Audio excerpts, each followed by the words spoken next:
The Advances Against Aspergillosis meetings have been very important for our field in bringing together researchers and scientists and doctors and some pharmacists to share knowledge and push the boundaries of knowledge forward. So we're not trying to mimic other basic scientist meetings where the very fundamental biology is done, and we're not trying to compete with the very clinical meetings where lots of material all about management of patients is shared and new drugs, but rather deal with the gap between those two areas.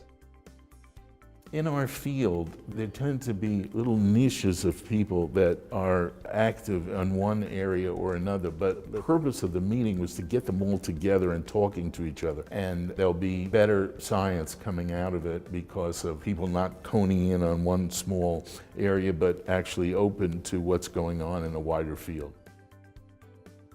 We cover diagnosis, treatment, and immunology also to get the broad understanding of Aspergillus-related diseases.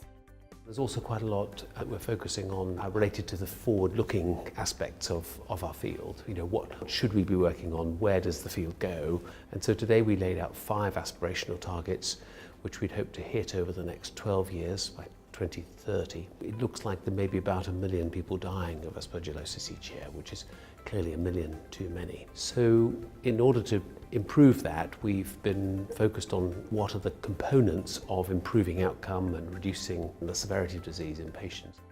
One of the things that we initiated back in the San Francisco meeting in 2004 was to have groups of the leaders in the field go around to the posters. So especially younger people are assured that somebody in the field will actually be at their poster, talk to them, find out what their poster's about, make positive suggestions about things that they could do. Several people came up and said they thought it was a great idea and a great interaction. They really enjoyed talking to senior people in the field.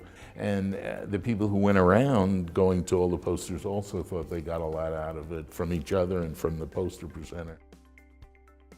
We've actually had this activity going on for 15 years, and every one of the 8 meetings has been a success. We've had between 350 to 550 attendees, up to 200 posters, and everybody, I think, really enjoyed the meetings and thought they got a lot out of it.